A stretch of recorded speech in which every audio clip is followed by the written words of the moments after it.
আমি এতদিন এই 2 দিন জানতাম যে সাজ্জাদ হোসেন রবিন শুধু আমাকে ইশারা দিয়েছে, কিন্তু গতকালকে রাতে আমি ভিডিওটা কালের কণ্ঠ না ইত্তেফাকের সমকালের ভিডিও পাই, দেখি যে সেখানে আমাকে সরাসরি সে আঘাতও করতেছে, অথচ সে এতদিন বলে আসতেছে যে আমি তাকে বাঁচাইছি, কিন্তু সে আমাকে আঘাত করতেছে।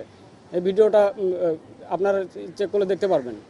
তো আমার চাওয়া হচ্ছে যে আমরা 5 আগস্টের পরে আমাদের একটা স্বপ্ন ছিল যে আমরা একটা সুন্দর ক্যাম্পাস পাবো, একটা সুন্দর দেশ পাবো।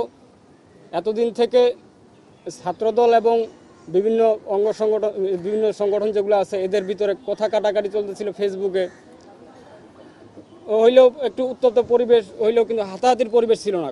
তারা দীর্ঘ 17 বছরের নাকি নির্যাতিত দল। তো নির্যাতিত দল তারা ক্যাম্পাসে আগে নিজেরা মাইর খাইতো, এখন তারা সাধারণ শিক্ষার্থীদের মারতেছে। আমি তো কোনো রাজনৈতিক দলের সাথে সংযুক্ত না, আমি নির্বাচন করেছি স্বতন্ত্র। সেখানে তারা এখন ডাকসুতে ও হল সংসদগুলোতে শিবিরের ভূমি জয় জয়কার হয়েছে, এই জন্য আমার তাদের সাথে কাজ করতে হয়।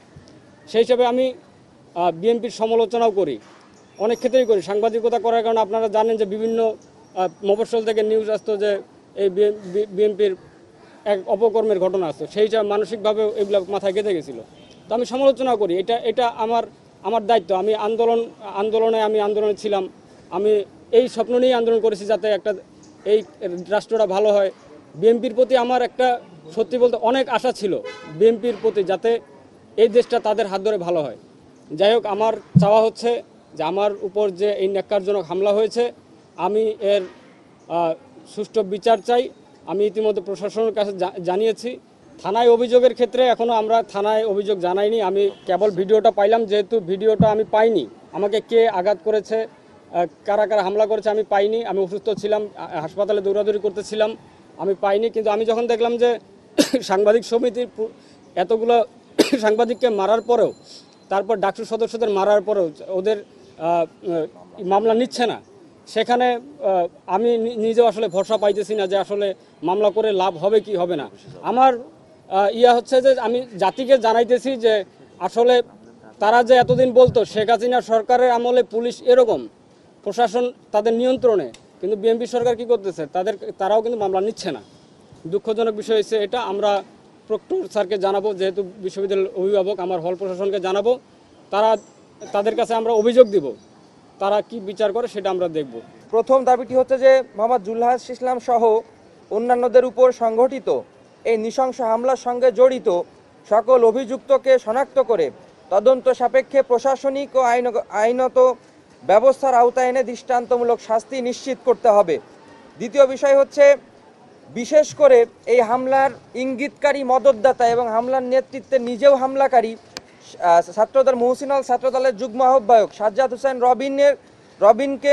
রবিনের যে সিট, মহসিন হলের যে সিট রয়েছে সেটি বাতিলপূর্বক হল থেকে বহিষ্কার করতে হবে এবং বিশ্ববিদ্যালয়ের বিধি মোতাবেক তার ছাত্রত্ব বাতিল করতে হবে। 3 নম্বর বিষয় হচ্ছে যে এই হামলায় আরও নেতৃত্বে ছিল মহসিন হলের ছাত্রদলের আহ্বায়ক এবং সদস্য সচিব মেয়াদোত্তীর্ণ হওয়ার পরেও যারা এখনও আমাদের হাজী মোহাম্মদ মহসিন হলে অবস্থান করছে, তাদেরকে সম্পূর্ণরূপে আগামী 3 দিনের মাঝে মহসিন হল থেকে উচ্ছেদ এবং অপসারণ নিশ্চিত করতে হবে। একই সাথে হাজী মোহাম্মদ মহসিন হলে যারা মেয়াদ উত্তীর্ণ হওয়ার পরেও এখনও হলে রয়েছে, তাদেরকেও উচ্ছেদ করতে হবে।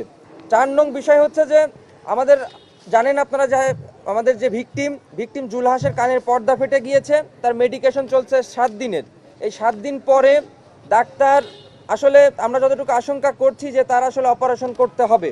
তো সেই জায়গা থেকে আমরা চাই যে তার এই অপারেশন করার বা চিকিৎসার যে ব্যয়, এটি হল এবং বিশ্ববিদ্যালয়ের প্রশাসনকে বহন করতে হবে। এটি আমাদের সুনির্দিষ্ট এই 4টি দাবি। তো আপনাদেরকে আমরা অসংখ্য ধন্যবাদ জানাচ্ছি যে আপনারা আমাদের এই দাবিগুলো শুনতে এখানে এসেছেন।